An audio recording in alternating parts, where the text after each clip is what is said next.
तब वो भगवान का आश्रय लेगा। जैसे द्रौपदी जी है नहीं, गजराज, चाहे जिसका उदाहरण लो, पहले वो लोगों का आश्रय लेता है और जब सब जगह से हार जाता है तब भगवान का आश्रय, जहां भगवान का आश्रय लिया वहीं उसको बल प्राप्त होगा, वहीं शांति प्राप्त होगी, वहीं उसको कृपा का अनुभव होगा। तो हमें लगता है यदि हमारी बुद्धि काम करे और हम लोगों का आश्रय न लेकर भगवान का आश्रय ले तो बड़ी बड़ी विपत्तियों से भी हम बच सकते हैं या सह सकते हैं। दोनों बातें हो सकती, हम सह भी सकते हैं और बच भी सकते हैं। सरला सोनी जी रायपुर से। राधे राधे। प्रभु जी, क्या जीव को भगवान का सानिध्य प्राप्त हो सकता है महाराज जी? अरे सही पूछो तो जीव ही भगवान है। अब तुम कैसे समझो, जीव ही शिवा, शिव ही जीवा। अब कैसे समझोगे भजन नहीं हो रहा तो तत्त्वमसि, तत्त्वम आशी, वही जैसे एक बूंद गंगाजल, एक चम्मच गंगाजल, एक टैंकर गंगाजल, गंगाजल तो गंगाजल है ना। तो पूर्णमदः पूर्णमिदं पूर्णात् पूर्णमुदच्यते पूर्णस्य पूर्णमादाय पूर्णमेवावशिष्यते। उस परमात्मा का जो अवशिष्य बचा अंश, वो भी पूर्ण परमात्मा स्वरूप ही होता है। जीव क्या है? ईश्वर अंश, जीव अविनाशी, चेतन, अमल, सहज सुख राशि, वो तो परमात्मा स्वरूप है। परमात्मा का संग क्या, वो तो परमात्मा स्वरूप ही है। जब चाहे तब ईश्वर से मिल जाए, पर ईश्वर से मिलने की चाह कहाँ है? भोगों के मिलने की चाह, रुपया के मिलने की चाह, पद प्रतिष्ठा की चाह, भगवान से मिलने की चाह कहाँ है? सच्ची चाह प्रकट हो जाए तो भगवान मिल जाए।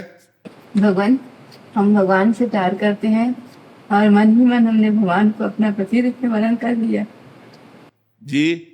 मन ही मन उनसे प्यार करते हैं और प्रियतम रूप हाँ अंदर से माना है तो महाराज जी। हाँ, बिल्कुल मिल जाएंगे, बिल्कुल मिल जाएंगे। बस प्यार हरि व्यापक सर्वत्र समाना, प्रेम ते प्रगट होए मैं जान। अगर हमारे हृदय में प्रभु के प्रति प्रेम आ जाएगा तो निश्चित प्रभु प्रकट हो जाएंगे।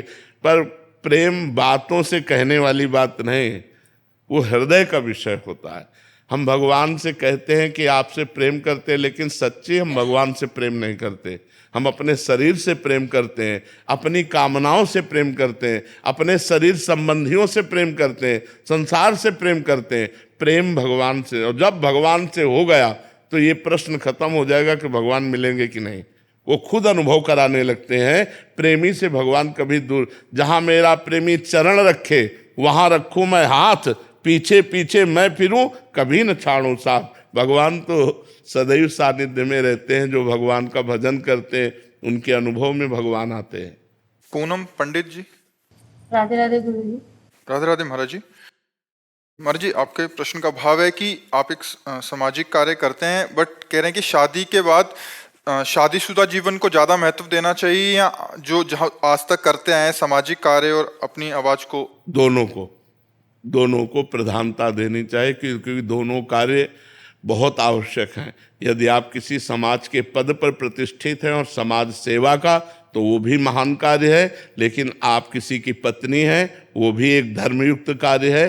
तो आपको धर्म की प्रधानता रखते हुए पारिवारिक पोषण और समाज की प्रधानता रखते हुए सेवा, दोनों को बैलेंस बना के चलना होगा। कोई कम ज़्यादा नहीं कि अगर आप समाज की तरफ ज़्यादा झुक गई और अपने पति प्रेम और परिवार की तरफ, तो फिर उधर आपका परिवार विखंडन होने की संभावना है। और परिवार में आसक्त हो गए तो आप अपने समाज पद का निर्वाह नहीं कर सकती। इसलिए दोनों का निर्वाह होता रहे, ऐसे बैलेंस बना के चलना चाहिए। प्रेम नारायण सिंह जी काशी से। राधे राधे महाराज जी।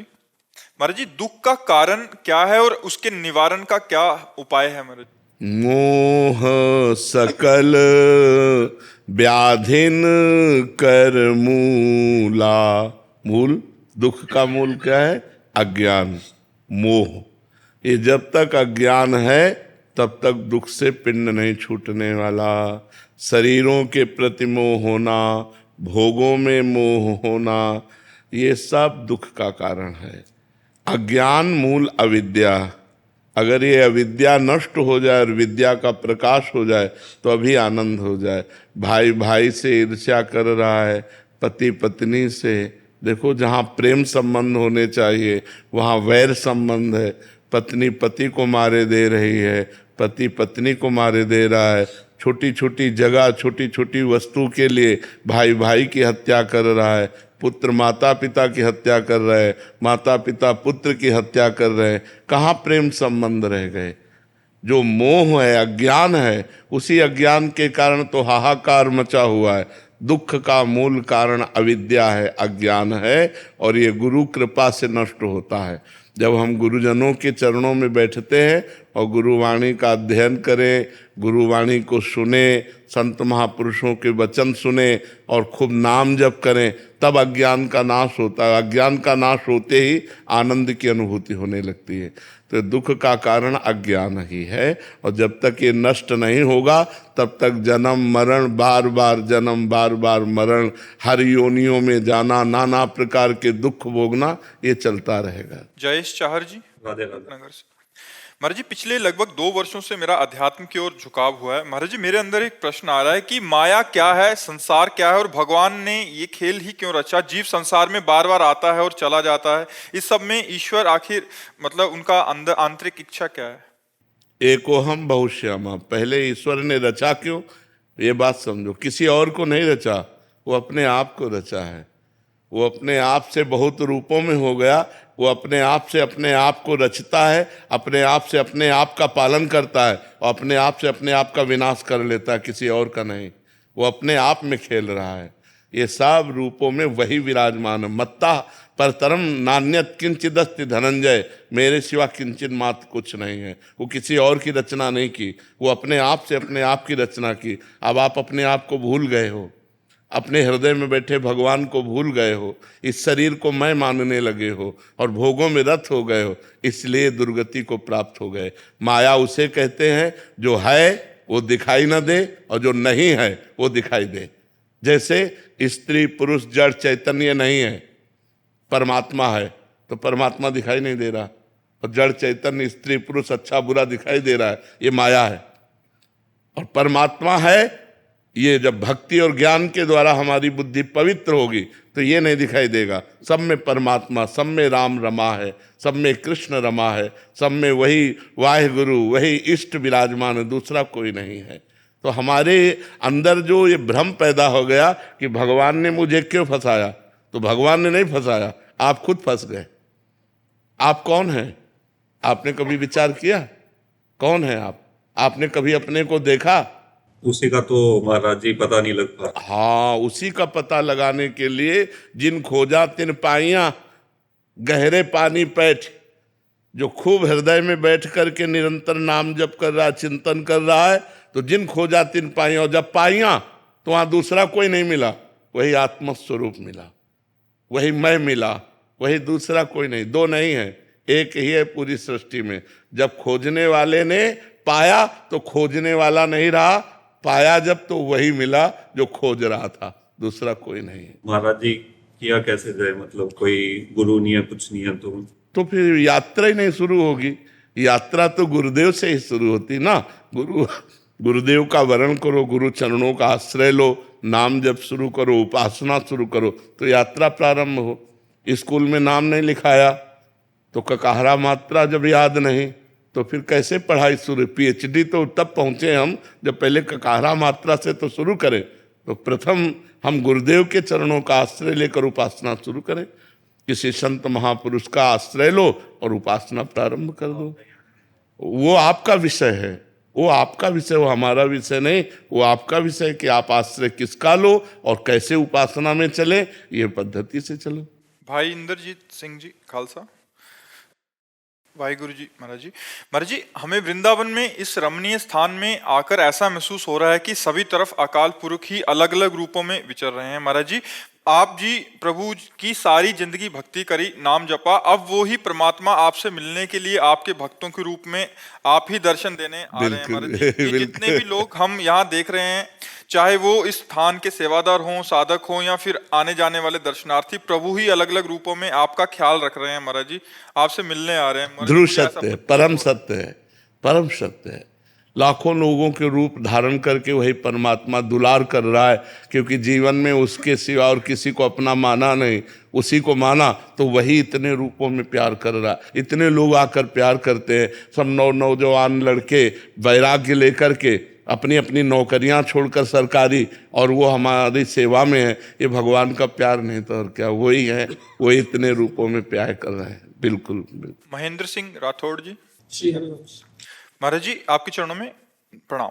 महाराज जी मैंने आपके बताए अनुसार आपकी हर बात को पूरी श्रद्धा से अपनाया है और मेरे जीवन में बहुत परिवर्तन आया है। अब तो नाम लेने के बाद भी कुछ भी करता हूं तो चाहे वो कितनी ही छोटी बात क्यों ना हो, तो यही विचार आता है कि क्या इससे मेरे भगवान मुझसे प्रसन्न होंगे, क्या ये उचित है। इस प्रकार के विचार मेरे भीतर उठने लगे हैं जब से राधा नाम मेरी सांसों में बस गया है। अभी जैसे कोई छात्र परीक्षा के बाद परिणाम का इंतजार करता है, वैसे ही मैं अब श्री जी के दर्शन की उत्सुकता से जब करता हूं, लेकिन जब बात अपनी मृत्यु की आती है तो हृदय थोड़ा कांप जाता है। महाराज जी क्या ये मेरा मोह है क्या? हाँ, क्या मेरे अभी समर्पण में अज्ञान निवृत्त नहीं हुआ। जब मृत्यु का भी भय ना रह जाए तब अज्ञान। मृत्यु किसकी होनी है? हमारी तो कभी होनी नहीं। अविनाशी जो हमारा स्वरूप है उसकी कभी मृत्यु नहीं होनी। और शरीर ये नाशवान है, इसका नाश होगा ही होगा। तो जब हमें सच्चा ज्ञान हो जाता है तो मृत्यु का भय नहीं रहता। आत्मा का एक कपड़ा है शरीर, जैसे हमारा कपड़ा फट जाए तो हमारा क्या नुकसान हुआ, लेकिन अगर अज्ञानी का कपड़ा फट जाए तो एक ही शर्ट है वो भी फट गई उसकी, वो तो बड़ा दुखी हो जाएगा। और जिसके पास ज्ञान हो गया है और धनी है, उतार के रख दिया, दूसरा पहन लिया। आत्मा का एक कपड़ा है शरीर। इस शरीर के नाशवान होने के कारण इसका नाश होगा, तो इसके नाश से हमारा कभी नाश नहीं होता। हम अविनाशी हैं और ये विनाशी है। हम चैतन्य हैं और ये जड़ है। हम एक हैं और ये अनेक है। शरीर अनेक है, आत्मा एक है। हमारा आनंद स्वरूप है और ये दुखमय है। तो इसलिए जब तक सच्चा ज्ञान नहीं होता तो केवल कहने से भय दूर नहीं हो जाएगा। नाम जप करो, सच्चा ज्ञान जब उदय होगा तब मृत्यु का भय नष्ट हो जाएगा। क्योंकि मृत्यु किसी की नहीं होती। शरीर अपने पंचभूत में मिल जाते हैं और आत्मा अविनाशी है, मृत्यु किसी की नहीं हुई। पंचभूतों का पंचभूतों में मिल जाना ही मृत्यु है। अपना तो कभी नाश होता ही नहीं है, पर अपना शरीर से राग है। तो शरीर छूटने के भय को ही मृत्यु कहते हैं कि हमारा शरीर छूट जाएगा। तो हमारा शरीर छूट जाएगा, यही अज्ञान है। ये जब ज्ञान प्राप्त होगा तो शरीर छूटने का भय नहीं रहेगा। महाराज जी अभी गत वर्षों पहले परिवार में आकस्मिक मृत्यु हो गई थी कुछ 2-3 जनों की। तो महाराज जी उनके बाद मतलब बहुत भय रहता है। और महाराज जी उन्होंने श्री जी की कृपा से उन्होंने बहुत कुछ किया था। इसका नाम क्या है लोक का? तो यहाँ सब मरेंगे। हम हो या आप हो, आज हो या कल हो, जाना तो है ही। इसके लिए क्या सोचना? इसके लिए चाहे जो चले गए उनके लिए क्या सोचना, जो हैं उनके लिए क्या सोचना, जो आगे आएंगे उनके लिए क्या सोचना। क्योंकि जो भी आ रहा है वो मृत्यु लोक में आ रहा है। कभी भी किसी भी क्षण मृत्यु हो सकती है। गीता बहन जी। राधे राधे महाराज जी। महाराज जी आपके पावन चरणों में कोटि कोटि नमन। महाराज जी हमारा पूर्व समय पशु तुल्य रहा है, परंतु उसी समय में हमें श्री जी की कृपा से कई संतों के दर्शन एवं सत्संग का सौभाग्य मिला। पंडित बाबा, चंद्रशेखर बाबा, विरागी बाबा और कई संतों का। महाराज जी हजारों जन्मों में ना निकलने वाले सभी प्रकार के प्रगाढ़ विकार बिना कोई साधन किए श्री जी ने कैसे जला दिए, हमें आश्चर्य होता है। ऐसी कृपा महाराज जी हम जैसे अधम जीवों पे कैसे हो सकती है? महाराज जी सब पे ऐसी कृपा क्यों नहीं होती? कई लोग अत्यंत दुखी हैं। देखो, जो दुखी किसी भी तरह से दुख हुआ और किसी भी तरह से भगवान के चरणों में मुड़ा, कहीं भी एक अंदर से पुकार आई कि हे भगवान, अगर तनिक भी भगवान के प्रति जुड़ा हुआ तो भगवान द्रवित होकर संतों का संग दे देते हैं। जब द्रवहि दीन दयालु राघो तो साधु संगति पाइए। और जब संतों का संग होता है तो सब प्रकार के दोष, अहंकार, अविद्या, अज्ञान, ये सब नष्ट हो जाता है और भगवान से सहज प्रीति होने लगती है। भगवान के नाम जप में प्रीति होने लगती है। दैवी संपदा उसके अंदर आने लगती है। कहीं न कहीं जीव जब भगवान को पुकारता है तभी उसको सतमार्ग की प्राप्ति होती है। और जो भगवान को ना पुकार कर संसार में ही है, उनको नाना प्रकार के दुख भोगने पड़ते हैं। ईर्ष्या, राग, द्वेष इतना भरा पड़ा है, पूछो मत। लोग जल रहे हैं, काम, क्रोध, लोभ, ईर्ष्या, द्वेष, कामना, इसी में जल रहे हैं। आप अपने सुख को देखकर सुखी नहीं हो रहे, दूसरे को सुखी देखकर दुखी हो रहे। जरा सी वस्तु के लिए भाई भाई में बैर, बड़ा विचित्र माया का खेल हो रहा है। जहां प्रेम सौहार्द होना चाहिए वहां दुख हो रहा है। क्यों? क्योंकि अज्ञान है। इसलिए भगवान की शरण जो होता है उसे संत संग मिलता है, क्योंकि संत संग बिना हरि कृपा के नहीं मिलता। अब मोहि भा भरोस हनुमंता, बिनु हरि कृपा मिले नहीं संता। जब हरि कृपा करते हैं, राम जी कृपा करते हैं, तब संतों का संग मिलता है। और संतों का संग मिलने का मतलब अज्ञान का नाश होना, अंदर ज्ञान प्रकाशित होना। जैसे अभी ये छोटा ही बच्चा तो है, कह रहा कुछ समय से सत्संग सुना, नाम जब शुरू किया, हमारे अंदर आनंद आ रहा है, हमारे अंदर विकार धीरे धीरे कम हो रहे हैं।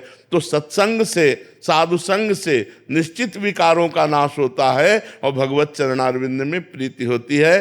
पर सत्संग उसी को मिलता है जो थोड़ा भी सही पर भगवान से जुड़ना शुरू कर दिया, भगवान को पुकारना शुरू कर दिया। कल्पना शर्मा जी, बरेली से। राधे राधे महाराज जी। महाराज जी, क्या महामाया को परब्रह्म कहा जा सकता है? परब्रह्म की ही इच्छा महामाया है। परब्रह्म की इच्छा ही महामाया है। तो भगवान और भगवान की इच्छा दो थोड़ी है, एक ही है। इसलिए भगवान शक्तिमान है और वो भगवान की शक्ति है।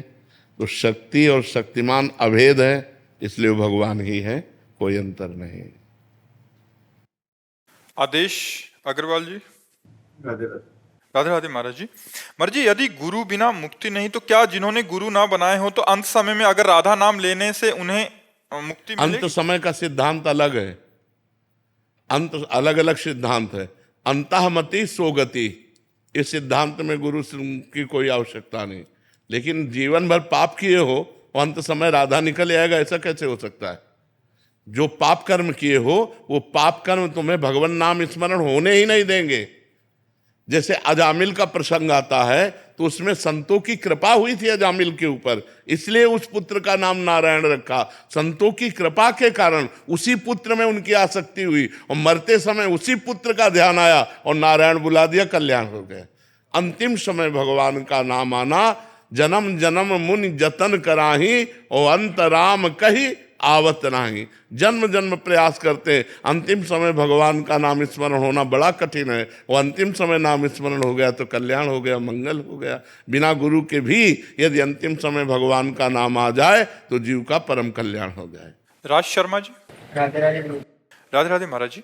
महाराज जी, मेरी नजर सभी भगवानों में राधा रानी को देखती है, इसमें और भगवान महाराज जी बुरा तो नहीं मान जाएंगे? और है ही नहीं, तत्व एक है, तत्व एक है, रूप अनेक हैं। तो अगर हम राम जी को माने, श्याम जी को माने, राधा जी को माने, दुर्गा जी को माने, किसी एक को मान ले तो सबको मान लिया।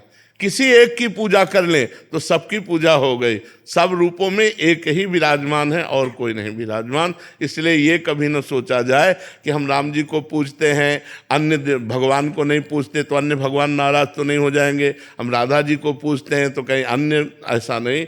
एक की पूजा भाव से करो, सबकी पूजा हो गई, क्योंकि सब रूपों में एक ही है, कोई और नहीं है। तृप्ति जी। राधे राधे। राधे राधे महाराज जी। महाराज जी, ये कहा जाता है कि लाइफ में सब कुछ पूर्व निर्धारित है, हमारे हाथ में कुछ भी नहीं है। हम जो भी कर्म नहीं, करते लाइफ में पूर्व निर्धारित है सफलता असफलता, सुख दुख, जन्म मरण। लेकिन नया कर्म, इसके करने के लिए हमें अवसर मिला है। हम अब अच्छा कर्म कर सकते हैं, भगवान का भजन कर सकते हैं, परोपकार कर सकते हैं, मन को रोक करके, इंद्रियों को रोक कर पापाचरण से बच सकते हैं। इसके लिए हमें चांस दिया गया है। पूर्व निर्धारित पूरा जीवन हमारा, सुख दुख, असफलता सफलता। जैसे हमने बहुत अच्छी पढ़ाई की, बहुत मेहनत कर रहे हैं, लेकिन नौकरी नहीं मिल रही। अब पूर्व का प्रारब्ध है दुख भोगना, इसलिए अच्छी नौकरी नहीं मिल रही है। बहुत बढ़िया ग्रेजुएट हमारे लिए घूम रहे हैं, कोई व्यापार नहीं, कोई नौकरी नहीं, बहुत परेशान। ये पूर्व का प्रारब्ध है। और एक है कि ज़्यादा प्रयास नहीं किया, सफलता होती चली जा रही, ये उसका पूर्व का प्रारब्ध है। लेकिन हम पूर्व के प्रारब्ध को परास्त कर सकते हैं वर्तमान के नवीन कर्म के द्वारा। अब हम जैसे भजन शुरू कर दें तो भगवान का भजन हमारे भाग्य को बदल देगा। अब हमारे सफलता ही सफलता मिलती चली जाएगी। इसीलिए सब लोग भजन करो, शराब न पियो, मांस ना खाओ, दूसरी बहन बेटियों की तरफ गंदी बातें मत करो, नाम जप करो, अच्छे आचरण करो, अभी भाग्य बदल जाएगा। नहीं तो भाग्य के अनुसार तो फिर सुख दुख भोगना ही पड़ेगा। राधे राधे महाराज जी। महाराज जी, मेरा प्रश्न है कि मेरे कुछ निजी संबंध ऐसे हैं जो मुझे बिल्कुल पसंद नहीं है। मुझे उनसे मिलना, बात करना, यहाँ तक कि उनसे मेरी जिंदगी में होना भी मेरे को चिढ़ मचती है। महाराज जी, फिर भी मैं उनसे नहीं, हंसकर- गलत है, बिल्कुल हंस के गलत, बात नहीं करती हूँ बिल्कुल गलत है। संबंधी हो या ना हो, हमें सबके प्रति प्रेम व्यवहार रखना चाहिए। हमारा आंतरिक कोई लगाव ना हो, लेकिन हमारा व्यवहार मृदु होना चाहिए। हम किसी के प्रति घृणा नफरत ना रखें, चाहे अपना हो चाहे पराया हो, सब में भगवान विराजमान है। हम किसी से भी घृणा करेंगे तो अपने भगवान से ही घृणा करेंगे, ये ठीक नहीं है। चाहे जितना कोई गलत आदमी हो, हम उसको बता सकते हैं आप गलत हो, लेकिन हम उसके प्रति भाव नहीं बिगाड़ेंगे, क्योंकि उसके हृदय मंदिर में भगवान विराजमान है। ये क्रूरा अपि पापिनो न च सताम संभाष्य दृश्याश्चे सर्वान वस्तुतया निरीक्ष परम स्वाराध्य बुद्धिर्मम। जो क्रूर हैं, पापी हैं, दुष्ट हैं, बात करने योग्य भी नहीं, उनमें भी हमारे राधा वल्लभ लाल विराजमान है, ये मेरी दृढ़ मति है। तो हमारे जो शास्त्रों में लिखा है, सिय राम में सब जग जानी, सब में भगवान विराजमान है। किसी से घृणा नफरत इस कोटि का किसका संसार में होना ही नहीं चाहिए, ऐसा नहीं है। महाराज जी, अगर हम उनसे ऊपर से हंस मिल के बात करते हैं, बट ये कहीं दोगलापन तो नहीं? नहीं, ऐसा मतलब नहीं। कि अंदर से नहीं, तो ये बात करने नहीं, का मन नहीं है? अंदर से हमारा किसी से कोई संबंध नहीं, लेकिन बाहर से हम, यह आदेश है, हंसी बोले बहुमान दे, तरुषम सहनशीलता हो। वृक्ष के समान सहनशील है, उसके किए हुए कटु व्यवहार को सह रहा है, लेकिन बाहर से मुस्कुरा के बोल रहा है। ये मर्यादा है, ये गंभीरता है कि हम व्यवहार में मृदु व्यवहार करें। अंदर से हमारा कोई आपसे संबंध नहीं, लेकिन बाहरी हमारा व्यवहार मृदु होना चाहिए, यही साधुता है। संत किसी से भी अपनापन नहीं रखते और किसी से भी द्वेष नहीं है, सबसे व्यवहार मृदु करते हैं और किसी से अपनापन नहीं। मान लो आपको बहुत प्यार से मिल रहे हैं, तो आपको लगे कि वो हमें प्यार कर रहे हैं, तो आप देख लो पाई भर तुम्हें प्यार नहीं कर रहे, वो अपने भगवान को देखकर सबसे प्यार कर रहे हैं, तुम्हारे शरीरों को नहीं, तुम्हारे संबंधों को नहीं, वो सब में भगवान विराजमान। इसलिए मृदु व्यवहार, प्यार व्यवहार हमें करना है। ये दम्भ नहीं होगा, ये पाखंड नहीं होगा कि अंदर कुछ और है बाहर कुछ और नहीं, ये शास्त्र की आज्ञा है। हम विश्वास करते हैं कि इनमें भी भगवान विराजमान है, इसलिए हम उस क्रोध को दबाकर मुस्कुरा कर बात करते हैं। हिमांशु जी दिल्ली से। राधे राधे महाराज जी। महाराज जी, तत्व एक है, लीलाएं अनेक हैं, तो क्या वो तत्व क्या है जो लीलाएं कर रहा है? महाराज जी, वो तत्व कैसा भजन, दिखता है? भजन करो, किसका प्रश्न है? भजन करो तब जानोगे। अब कोई आम, तरबूज, मनुष्य, चिड़िया, पशु, पक्षी, ऐसा थोड़ी उसको संबोधन किया जा सकता है। तत्व है, अनुभव गम में भजें जे संता। जब संत जन भजन करते हैं तो उस तत्व का अनुभव हो जाता है। उसी को ज्ञानी जन ब्रह्म कहते हैं, योगी जन परमात्मा कहते हैं, भक्त जन भगवान कहते हैं, अज्ञानी जन जीव कहते हैं। वही चराचर रूप में फैला हुआ तत्व है, एक है, अनेक रूपों में भास रहा है। जैसे एक शीशा का महल हो और कई प्रकार के शीशे होते हैं, शीशे भी कई प्रकार के होते हैं, एक आपका लंबा मुंह दिखा देगा, एक आपका चौड़ा मुंह दिखा देगा, एक छोटा कर देगा। ऐसा महल हो तो उस महल में आप अपने आप को ही कितने रूपों में देखेंगे, लेकिन आपके वो असली रूप नहीं है, असली रूप आपका कुछ और है। तो भगवान का असली रूप है सच्चिदानंद, ये मायाकृत है। ये जो अनेक रूप भास रहे हैं ये मायाकृत है नहीं, भास रहा है। जैसे स्वप्न में भी हमने अपने को देखा था, लेकिन हम स्वप्न में नहीं थे, हमारा शरीर तो सोया हुआ था, और स्वप्न में भी हम देख रहे थे लड़ाई झगड़ा सुख दुख, लेकिन जब जगे तो वो झूठा नजर आया। ऐसे ही अज्ञान की धरा में अभी है, ये दिखाई दे रहा है, जब इससे जगेंगे तो ये झूठा नजर आएगा। उमा कहूँ मैं अनुभव अपना, सत हरि भजन जगत सब। हाँ, ये स्वाप्निक जगत है। जब आप ज्ञान में जगोगे तब तत्व का साक्षात्कार होगा। जब तत्व का साक्षात्कार होगा तो एक ही अनेक में दिखाई देगा, एक में ही अनेक और अनेक में ही एक। यो माम पश्यति सर्वत्र सर्वम च मयि पश्यति तस्याहम न प्रणश्यामी सच में न प्रणश्यति। जो सब में मुझको देखता है और मुझ में सबको देखता है, मैं उसके नेत्रों से कभी ओझल नहीं होता। तो ये तत्व ज्ञान प्राप्त करने के लिए साधना करनी पड़ेगी। अब तत्व को ऐसे शब्दों से नहीं कहा जा सकता क्योंकि अनिर्वचनीय है। उसे आप जो भी नाम दें वो उससे परे है, आप जो भी बोले वो उससे परे है।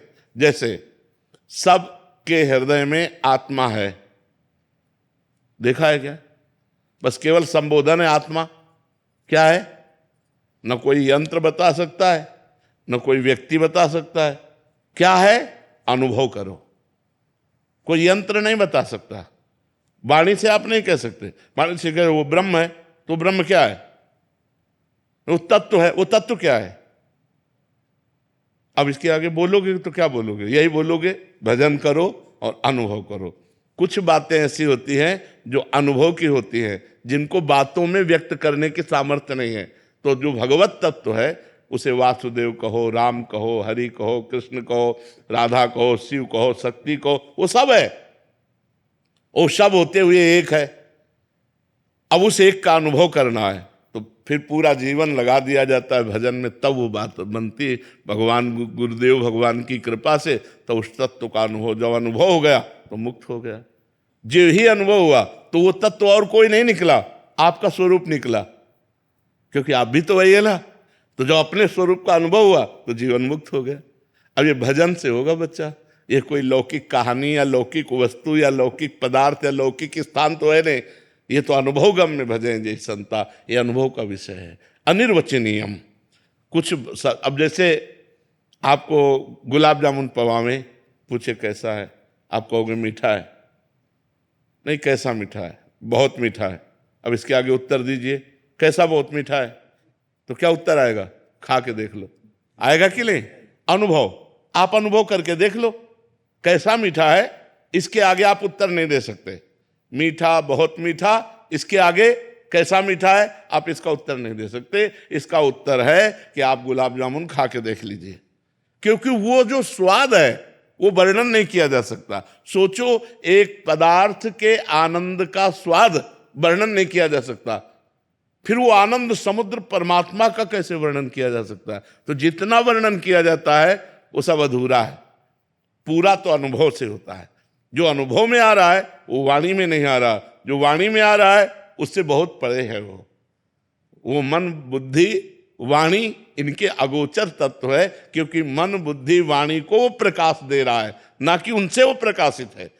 हम वस्तु के आनंद का वर्णन नहीं कर सकते, तो भगवान के आनंद का, तत्व के आनंद का कैसे वर्णन कर सकते हैं? इसलिए नाम जप करो, अच्छे आचरण करो, भगवान का आश्रय लो, तो वो स्वयं जाने जे देव जनाई, वो तुम्हें जना देंगे कि ये तत्व है, तो तुम ही अनुभव कर पाओगे, लेकिन दूसरे को नहीं बता पाओगे।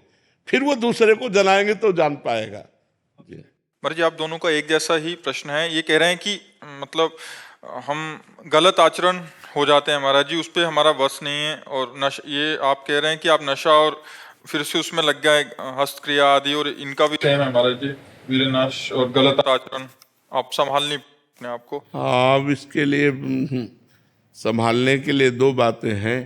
एक तो आप संभलना चाहो और दूसरा भगवान का भजन। आप न संभलना चाहो तो कोई कैसे संभाल सकता है आपको? आप नियम लो, मैं ये नहीं करूँगा, और भगवान का भजन करो, वो आपको नियम पालन में सामर्थ्य देगा। जो भगवान का नाम जप है, इसमें बल है। तो जब हम नाम जप करते हैं खूब अधिक से अधिक, तुम्हारे अंदर बल आ जाता है, हम गंदे कार्यों को रोक सकते हैं। और दूसरा नियम से। अकेलापन पूरा लगता है, दिल्ली में तैयारी करता हूँ, हाँ, वैसे ही अकेलापन आता है, वैसे ही तो बहुत आनंद है यार। अकेलेपन में नाम जप करो तो कितना आनंद है। हम तो चाहते हैं कि भगवान मुझे अकेले कर दें। तुम यार तो सोच रहे हो कि भीड़ मिले, और हम सोच रहे हैं अकेलापन मिले। कोई दोस्त भी नहीं है हमारा। दोस्त की जरूरत नहीं है, दोस्त के चक्कर में मत पड़ो। गर्लफ्रेंड की चाहिए, गर्लफ्रेंड चाहिए, अरे बेकार समस्या में फंस जाओगे। भगवान को दोस्त बनाओ और फिर वो दोस्त रूप में आवे, उनकी बात अलग है। भगवान को दोस्त बनाओ, वही सच्चे दोस्त है। संसार कोई दोस्त, यहाँ छल कपट है बच्चा। अभी जो चैन से हो ना, दोस्त बना लोगे तो चैन तुम्हारा चला जाएगा, शांति तुम्हारी नष्ट हो जाएगी। अकेलापन बहुत अच्छा, लोग कहते हैं मैं अकेलेपन से ऊब रहा हूं, हम कह रहे हैं तुम्हें अकेलेपन में जीना नहीं आता, नहीं अकेलापन बहुत अच्छा, अपनी बस्ती में तो है यार, किसी का कोई डिस्टर्ब नहीं, किसी की कोई, और भगवान का चिंतन बनता है। अकेले में भगवान का भजन करने लगो तो इतना आनंद आएगा कि रोने लगोगे, पर वो थोड़ा भगवान से संपर्क अंदर से नहीं तो ऐसा लगता है प्रगट में कोई होना चाहिए। लेकिन सही पूछो, अकेलापन बहुत जीवन सुंदर जीवन है, यदि आप उसे संभाल पाओ तो बहुत सुंदर जीवन है, किसी से कोई मतलब नहीं। महाराज आप दोस्त बन जाइए। हम तो दोस्त बनने के लिए तैयार, लेकिन हमको बनाते ही नहीं कोई दोस्त क्योंकि हमारे दोस्त बनाने में शराब छूट जाएगी, बाल छूट जाएगा, गंदे आचरण छूट जाएंगे, नाम जप करना पड़ेगा। हाँ बिल्कुल अच्छे बनो, हम ये चाहते हैं कि आज हमारे नौजवान भाई अच्छे आचरण करने वाले बने, जो गंदे गंदे आचरण करके जेल भोग रहे हैं, सजाएं भोग रहे हैं, ये सब बचना चाहिए। ये मन ही तो है, हम मन को कंट्रोल नहीं कर पाए, वो गंदे आचरण करा दिए, जिनके परिणाम में हमें सजा हो रही है, हमारी जिंदगी बर्बाद हो रही है। अब देखो कैसे कैसे बच्चे खुद सुसाइड कर रहे हैं, देखो दिमाग खराब हो रहा है ना, खुद सुसाइड कर रहे हैं, वो कहीं फेल हो गए या किसी नशे में या किसी से ब्लैकमेल हुए, गंदे आचरणों में फंसकर अपने जीवन को बर्बाद। अरे नहीं यार, मनुष्य जीवन मिला है बहुत सुंदर जीवन जीने के लिए, अच्छे आचरण करके जियो, गंदे आचरणों से नहीं। महाराज जी कुछ जने तो निकलना ही नहीं चाहते इस, वही हम देखो पहले इनसे कहा कि दो बातें हैं, पहले तो खुद ठीक होना चाहो और दूसरे भगवान का नाम जप कल एक करो। आए थे, कह रहे थे कि हमारे दोस्त भी सुनते हैं, कहीं गलती से आपकी रील आ गई, बट यहाँ आना नहीं चाहता कि ये जो अभी कर रहे हैं सब छूट जाएगा। हाँ, पक्का आपके पास आते ही छूट जाएगा। अब बिल्कुल तो मतलब वो आपका सानिध्य चाहते ही नहीं है कि मतलब उस ठीक है थोड़ा थोड़ा सुन लिया चलेगा, बट ये हमारे गंदे आचरण ना छूट जाए, इसलिए आपके संग में क्योंकि नहीं उनके आना बिना वो जी नहीं सकते, ऐसी उनकी आसक्ति हो गई है कि अब शराब के बिना नहीं जी सकते, व्यभिचार के बिना नहीं जी सकते, और बाबा जी के पास गए तो इसे छुड़वा देगा, इसलिए मेरे साथ आने वाले थे जी तो कह रहे थे कि अभी थोड़ा सा रुक जाओ महाराज जी, से बहुत डर लगता है अभी। हाँ, एक साल दे दो, हाँ तब थोड़ा एक साल और गलत आचरण। जाते हैं इवेंट्स वगैरह में तो कह रहे कि बैठना पड़ता बिजनेस के लिए, इन सब के लिए जरूरी जाते हैं तो मतलब उनका जब दृश्य सामने आता है फिर नहीं हो पाया। आपसे बहुत डर लगता है महाराज जी। हमारे माता पिता को बचाने के लिए होता है। आज हमारे माता पिता जी गुरुजी 14-15 साल से डिप्रेशन में है गुरुजी। यार बच्चा अगर माता पिता नाम जप करें तो डिप्रेशन से दूर हो सकते हैं, नाम जप करें, उनसे कह दो राधा राधा नाम जप करो, नाम जप से ही बचा जा सकता है, नहीं तो जा सुनाम भव भेषज हरन घोर त्रिशूल। भगवान का नाम संसार रूपी रोग का औषधि है, तीनों तापों को शांत करने के लिए महान औषधि है। जो भगवान का नाम जप करते हैं वो समस्त दुखों से निपट जाते हैं। यार प्रार्थना करना अपने माता पिता से कि वो नाम जप करें।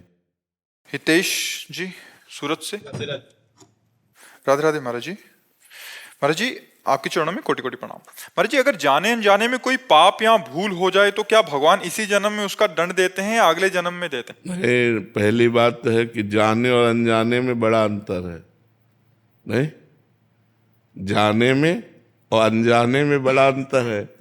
अनजाने में ऐसा है कि जैसे अचानक पैर पड़ गया और कोई जीव मर गया, हम मारना नहीं चाहते, ये हुआ अनजाने में, लेकिन जानबूझ के मारना उसे हुआ जाने में।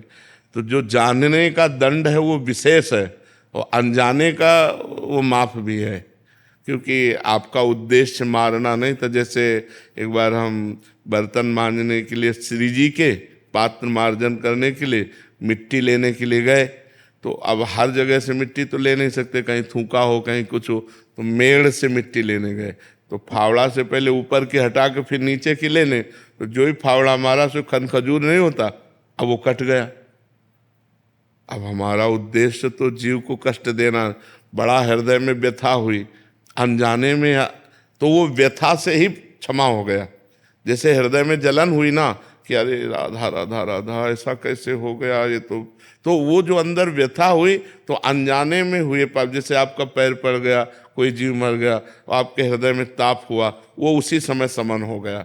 लेकिन जानकर जो पाप किया जाता है वो इस जन्म में नहीं होता, वो आगे प्राप्त होता है। क्योंकि पीछे जन्म में जो हमने पाप किए उनसे जो शरीर बना, उस शरीर को सुख दुख भोगना पड़ेगा। जैसे इस समय हम अच्छा काम कर रहे हैं,